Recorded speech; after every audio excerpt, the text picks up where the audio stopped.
Olá! Hoje a gente vai mergulhar num tema que está por toda a parte: a depressão, muitas vezes chamada de uma doença dos tempos modernos. A gente ouve o tempo todo que estamos vivendo uma epidemia de depressão, não é? Mas por quê? O que está por trás desse aumento tão grande de diagnósticos? Então, para entender isso, a gente vai ter que conectar alguns pontos que, à primeira vista, parecem não ter nada a ver. Estamos falando de filosofia antiga, da teoria do Freud e, o que é mais crucial, das exigências da nossa economia de hoje. Para começar, vamos ver como a depressão é entendida e diagnosticada hoje, nesse cenário que muitos chamam de a epidemia de depressão. Hoje em dia, o diagnóstico psiquiátrico funciona, em grande parte, como um checklist. É isso mesmo.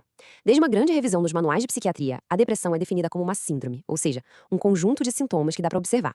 Se uma pessoa tem humor deprimido ou perde o interesse nas coisas, e isso se junta com mais outros 4 desses sintomas por pelo menos 2 semanas, pronto, o diagnóstico pode ser fechado. Agora, aqui está o ponto central. A psiquiatria moderna se tornou, de propósito, ateórica. O que isso quer dizer? Que o foco saiu dos porquês, sabe, a história de vida da pessoa, o contexto do sofrimento, e foi todo pros o quês, pros sintomas. Basicamente, o sofrimento foi meio que descolado da história de cada um. Um exemplo perfeito disso é a confusão que se criou entre luto e depressão. O luto sempre foi visto como uma reação normal a uma perda. Existia até uma exceção no manual que impedia o diagnóstico nesse caso, mas no DSM-5, a edição mais recente, essa exceção foi retirada. Isso abriu uma porta perigosa para a gente começar a tratar a tristeza, uma emoção humana super profunda e normal, como se fosse uma doença. Mas espera aí, será que a gente sempre olhou para a tristeza profunda desse jeito? Como um problema a ser resolvido com um checklist? A resposta é um grande e sonoro não. Vamos fazer uma pequena viagem no tempo para conhecer uma tristeza antiga e que acabou meio esquecida: a melancolia. A história da melancolia é fascinante. Para Hipócrates, lá na Grécia Antiga, era uma questão do corpo, um excesso de bile negra. Já Aristóteles via de outra forma. Era uma marca de genialidade, algo comum em filósofos, poetas, artistas. Na Idade Média, a coisa muda completamente. Vira assídia, um pecado espiritual, uma apatia. Aí, na Renascença, ela é resgatada como um sinal de profundidade intelectual e criativa. Foi só lá no século XIX que a psiquiatria, que estava nascendo, começou a classificá-la como doença mental, e a palavra depressão foi aos poucos tomando seu lugar. Avançando um pouco no tempo, a gente chega no século XX e na teoria super influente de Freud, que fez uma distinção fundamental entre o luto e a melancolia. Freud fez uma separação crucial. O luto, para ele, é um processo consciente. A gente sabe o que perdeu, e por causa disso, o mundo lá fora parece que fica pobre e vazio. Já na melancolia, o processo é inconsciente. Não é o mundo que empobrece, é o próprio eu que se sente pobre e vazio. A pessoa sofre por uma perda que ela nem consegue nomear direito.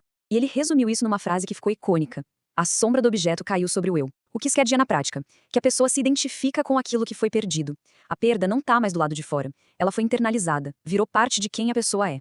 E agora, a gente chega na peça final desse nosso quebra-cabeça, a que nos traz direto para o presente, o imperativo da performance. Uma teoria econômica, a do capital humano, mudou tudo. A ideia é que nossas capacidades, nossas habilidades, nossa saúde, conhecimento, criatividade, tudo isso é uma forma de capital pessoal. E como qualquer capital, ele precisa ser constantemente investido e melhorado para gerar mais retorno no futuro. Com isso, a gente se transforma em uma espécie de empreendedor de si mesmo. A nossa vida vira uma empresa e nossas habilidades são o nosso capital. A gente tem que estar sempre investindo em nós mesmos para aumentar o nosso valor. E no fim das contas, o nosso valor é medido pela nossa performance, pela nossa produtividade. E é aqui que a conexão fica escancarada. Nesse sistema, o que é a depressão? É o puro desinvestimento. É a falha completa em ser um bom empreendedor de si. E olhem que impressionante como os sintomas da depressão parecem ser exatamente o oposto da performance. A fadiga é falta de energia para investir. A anedonia, que é a perda de prazer, é falta de motivação para produzir. O raciocínio mais lento é eficiência indo lá para baixo. E os sentimentos de inutilidade? Bom, isso é o balanço final de uma empresa que faliu. Juntando todas essas peças, a gente chega a um novo tipo de sofrimento, muito característico da nossa época. Vejam só o contraste. Antes, tínhamos a melancolia, vista como um estado interno complexo, às vezes ligado à genialidade e à profundidade, algo a ser entendido pela filosofia e pela arte.